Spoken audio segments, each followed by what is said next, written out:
Marrëveshja e Ohrit e nënshkruar sikur sot para 10 vjetësh ishte një arritje kompromisi. Maqedonasit mendonin se shqiptarëve po i jepeshin shumë të drejta që mund të rezultonin me kërkesa edhe më të skajshme, të rrezikshme për të ardhmen e vendit.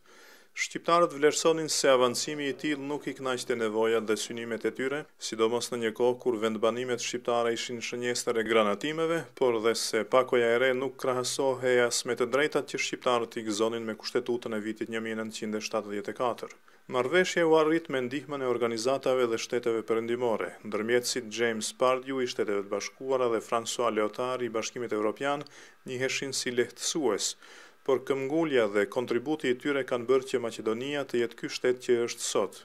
Në takimin jubilar në Ohër, megjithatë nuk merr pjesë asnjë nga nënshkruesit e dokumentit. Ish presidenti Boris Trajkovski dhe i Meri i Partisë për Prosperitet Demokratik nuk jetojnë më. Arben Xhaferi vlerëson se marrëveshja është e vdekur, ndërsa ish kryeministri i kohës Ljupço Georgievski mendon se marrëveshja, edhe pse solli paqen, më mirë do të ishte ndarja e vendit. Branko Crvenkovski nuk u paraqit pa ndonjë arsye të veçantë. Por marrëveshja nga ndërkombëtarët shikohet si një model për zgjidhjen e krizave. Zëvendës ndihmësi i ri i sekretares amerikane të shtetit për çështjet euroaziatike, Filip Rikër, i cili erdhi enkas për këtë ngjarje në Maqedoni, në vizitën e tij të parë në këtë kapacitet tha se Maqedonia, duke ju falënderuar marrëveshjes si dhe drejtimit të guximshëm të presidentit të ndjer Boris Trajkovski, me krenari mund të quhet një shtet multikulturor dhe shumë etnik që ka një konsensus të gjerë të popullatës në mbështetje të integrimeve euroatlantike. 10 years ago, in 2001, Macedonia stood on the razor's edge. 10 vjet më parë, Maqedonia qëndronte në tehun e një lufte civile, u shpreh zyrtari amerikan, i cili vlerësohet si njohës i mirë i rrethanave të këtueshme, duke qenë dhe ambasador në Maqedoni deri para pak javësh. James Pardew, i cili vlerësohej në atë kohë si një diplomat i rrept që detyroi palët të nënshkruajnë marrëveshjen, tha në konferencë se marrëveshja e Ohrit ka qenë arritja më e madhe në karrierën e tij diplomatike. The question for leaders of Macedonia today and tomorrow is not how to resurrect and control a glorious past. Drejtuesit e Maqedonisë, tha ambasadori Pardew, nuk duhet të merren me ringjalljen dhe kontrollin e së kaluarës së lavdishme, por si të sigurojnë një të ardhme të mirë për vendin dhe popullin e tij. Zoti Pardew shpreson se drejtuesit e tashëm do të mund të mbledhin guximin dhe përcaktimin e njëjtë për të zgjidhur problemet ashtu siç vepruan drejtuesit e Maqedonisë, të cilët ndesheshin me sfida edhe më të mëdha në vitin 2001.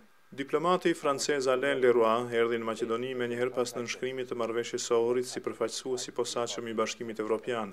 Ai ndihmoi për miratimin e ligjeve në parlament që buronin nga marrëveshja. I want to say a word, of course, of late President Trajkovski. Zoti Leroy përkujtoi angazhimin e madh, siç tha, të presidentit të ndjer Boris Trajkovski për arritjen e paqes në vend. Presidenti Maqedonas Gjorgje Ivanov tha se s'ka dyshim që marrëveshja ka sjellur shumë gjëra të mira, siç është paqja, por duhet kujtuar dhe ato që janë humbur, tha ai, duke theksuar viktimat e konfliktit. Ali Ahmeti, ish komandanti i përgjithshëm i ushtrisë çlirimtare kombëtare, nuk ishte pjesëmarrës i drejt për drejt në bisedimet e Ohrit, ndërsa përfaqësuesit politik shqiptar nuk mund të vendosnin pa vullnetin e tij. Pala maqedonase madje kërkonte që pas arritjes së paqes ai të largohej nga Maqedonia, një ultimatum të cilin ky fundit nuk e përfilli. Pas konfliktit të vitit 2001 e transformoi përbërjen e gueriljes në parti politike dhe që nga viti 2002 i ka fituar të gjitha zgjedhjet tek elektorati shqiptar.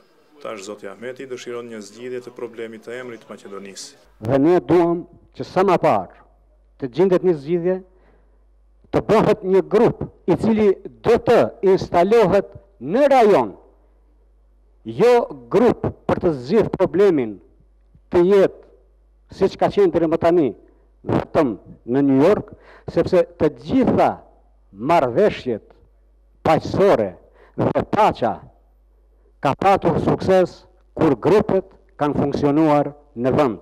Sipas marrëveshjes shtesë të njohur si aneksi C, marrëveshja e Ohrit duhej zbatuar në praktik deri në vitin 2004, por edhe pas 10 vjetësh ndon se shumë çka është realizuar, mbetet ende punë për t'u bërë. Për Zërin e Amerikës nga Ohri, Isak Ramadani.